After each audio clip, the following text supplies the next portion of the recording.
আপনারা যাদেরকে রাজাকার বলেছেন, রাজাকার রাজাকার বলে চেল্লাচ্ছেন, সেই রাজাকাররা কিন্তু বাংলাদেশ ছেড়ে পাকিস্তানে চলে যায় নাই। কিন্তু আমরা যাদেরকে ভারতের দালাল বলছি তারা কিন্তু ঠিকই ভারতে পালিয়ে গেছে।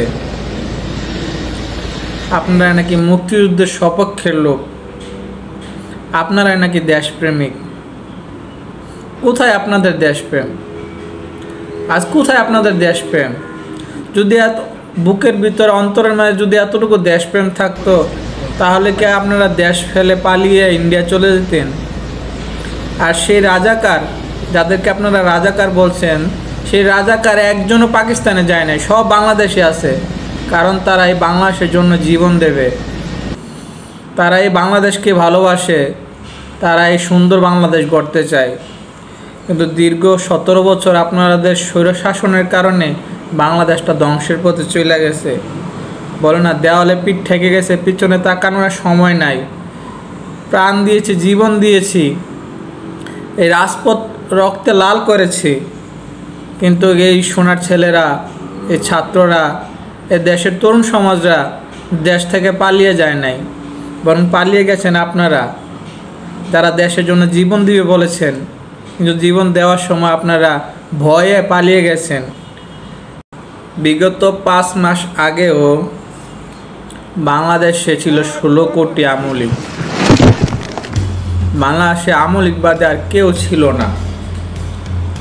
অথচ এই 5 মাসের পর 16 জন আমলিকও নাই। বাংলাদেশের ভিতরে 16 জন আমলিক নাই যে বাধা দিবে 32 নম্বর বাড়িটা ভেঙো না। একজনও নাই। 16 জন তো দূরের কথা, একটা মানুষও পাওয়া গেল না যে 32 নম্বর বাড়িটা ভেঙো না।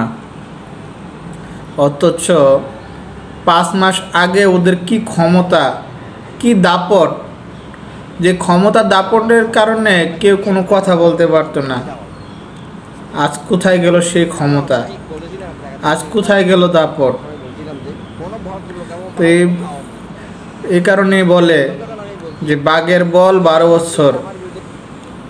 তো ঠিক এরকমভাবে 17 বছর ধরে এই আমলিক শাসন করছে বাংলাদেশটাকে। অথচ এখন 17 জনও নাই যে ধানমন্ডি 32 নম্বর বাড়িটাকে ভেঙনা প্রতিবাদ করার জন্য। আরে মুজিব কোড তো সেই কোড, যে কোড লাগাইলে পরে মানুষ আর মৃত্যুর ভয় পাওয়ার কথা না। আজ কোথায় সেই মুজিব কোড? যে মুজিব কোড পড়লে নাকি কেউ ভয় পায় না জীবন দিতে। আজকে সারা বাংলাদেশ ঘুরে একটা মুজিব কোড পাওয়া যায় না। কেন? আপনারা কি জীবন দিতে ভয় পান?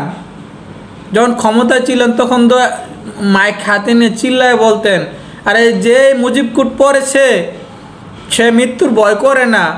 তো এখন কি আপনারা মুজিব কোড পড়েন না? কই আপনারা আসেন, আয়সা বাধা দেন। এই যে বাংলাদেশের পুরো অত্র এলাকায় আওয়ামী লীগের যত বাড়ি ঘর আছে সব ভাঙা চুরমার করতেছে, তা আসেন আয়সা আপনারা বাধা দেন। আপনারা যে আগে বলছেন যে মুজিব কোড পড়লে তাদের মৃত্যুর ভয় থাকে না, তো ভয় যদি না থাকে তো আসেন, আয়সা বাধা দেন। কই পলায় রয়েছেন আপনারা?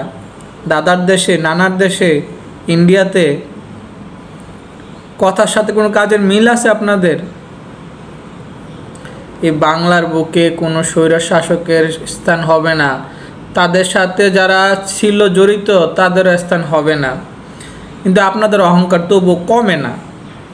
আপনারা এখনও অহংকার করতেছেন, হ্যাঁ, যে এখনও কর্মসূচি দেন। আপনারা দেখেন না ছাত্রদেরকে? ছাত্ররা, বাংলাদেশের তরুণ সমাজেরা, তরুণ যুবকেরা একসাথে হলে তারা কোনো বাধায় মানবে না, কোনো কিছুকে ভয় করবে না। আপনাদের মতো ভয়ে পালিয়ে যায় না এরা। রাজপথে সবসময় জীবন দেওয়ার জন্য প্রস্তুত থাকে। তাই নিজেদের ভুল শুধরে নিয়ে জাতির কাছে ক্ষমা চান। এখনও সময় আছে। এই বাংলাদেশের জাতির কাছে, তরুণদের কাছে, ছাত্রদের কাছে ক্ষমা চান। কত হাজার হাজার তরুণ যুবকের প্রাণ কেড়ে নিয়েছেন আপনারা। ক্ষমা চেয়ে নিজেদেরকে শুধরে নিন। আপনারা এখনও 17 বছরের দুঃশাসন, স্বৈরাচারিতার জন্য অনুতপ্ত না, বরং আপনাদের আরও হিংসা বাড়তেছে। আপনারা এখনও নিজেদেরকে শুধরায় নেন নাই। মনে রাখেন, এই বাঙালি জাতির কাছে ক্ষমা না চাওয়া পর্যন্ত আপনাদের লাশ পর্যন্ত বাংলাদেশে আসবে না। তাই নিজেদেরকে শুধরে নিন, নিজেদেরকে পরিবর্তন করুন। 17 বছর বাংলাদেশকে রক্ত চুষে খেয়ে ফেলেছেন, কত মা বোনের কুল খালি করেছেন।